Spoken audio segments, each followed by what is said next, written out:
Hi there. So how much does it cost to prepare land for building a house? Well, there's not really one correct answer for this because there's a lot of different scenarios. The three most common would be scenario number one. If you're going to be building on a lot in a fully improved subdivision, that means that there's sewer, water, gas, and electric in the subdivision. You've pretty much just got your building permits. You've got your silt fencing that's going to go around the job site perimeter. You've got your connection fees for hooking up to the sewer and the water. You've got your costs for actually having the work done to hook up to the sewer and the water. So this is the excavator putting in laterals. You've got your driveway, and that about covers most everything that's needed to basically connect your home to a subdivision lot.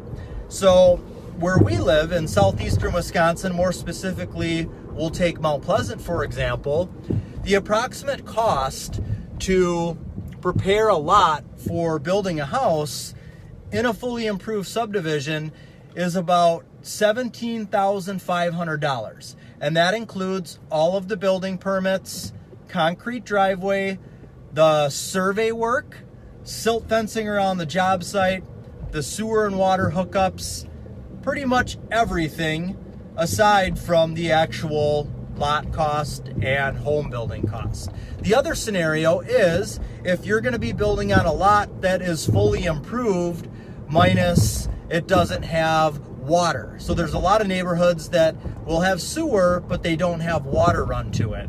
So in that case, you're going to take and add about $10,000 to $12,000 on top of the $17,500, because a well, if you have to put a well in because you don't have water, the well is going to be about $9,500 to $10,000, and then you are also going to have a reverse osmosis drinking water system that needs to go in, a water softener, possibly an iron filter depending on the strength of the minerals in the water.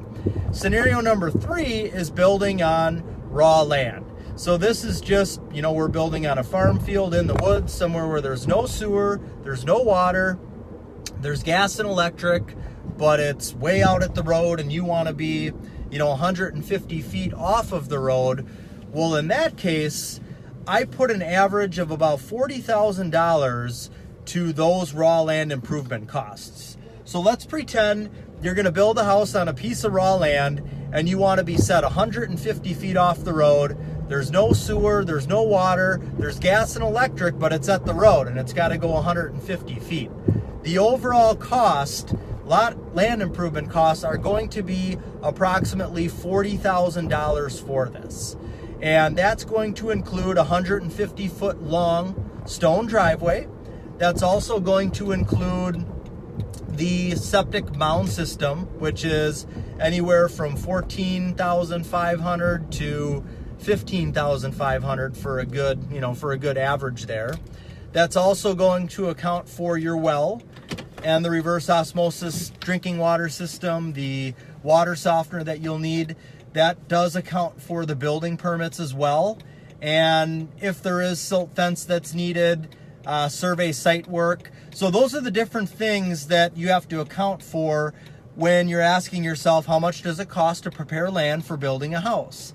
And really, in order to get exact answers on this, even though we're in Racine County, every village or town or municipality, they all have their own separate permitting costs. So Caledonia has different costs to hook up to their sewer and water than Mount Pleasant does. And the building permit in the town of Dover is a different amount than it is in the town of Yorkville. So the best thing to do is to get with your builder and have him get in touch with the municipality, the town, wherever it may be, and get those exact costs so you know exactly what it's going to cost to improve that land that you're going to be building on. So those are the three different scenarios. Just a general rule of thumb, if you're going to be building a house in a subdivision on an improved lot, just figure that the build cost is going to be about $24,000 more, if you're building on a piece of raw farmland as opposed to a fully improved subdivision lot. And then if you compare building on a fully improved subdivision lot that doesn't have water compared to a fully improved subdivision lot with water, that build cost overall is going to be between $10,000 to $12,000 more. So hope that information helped, and that's something that you can kind of account for if you're looking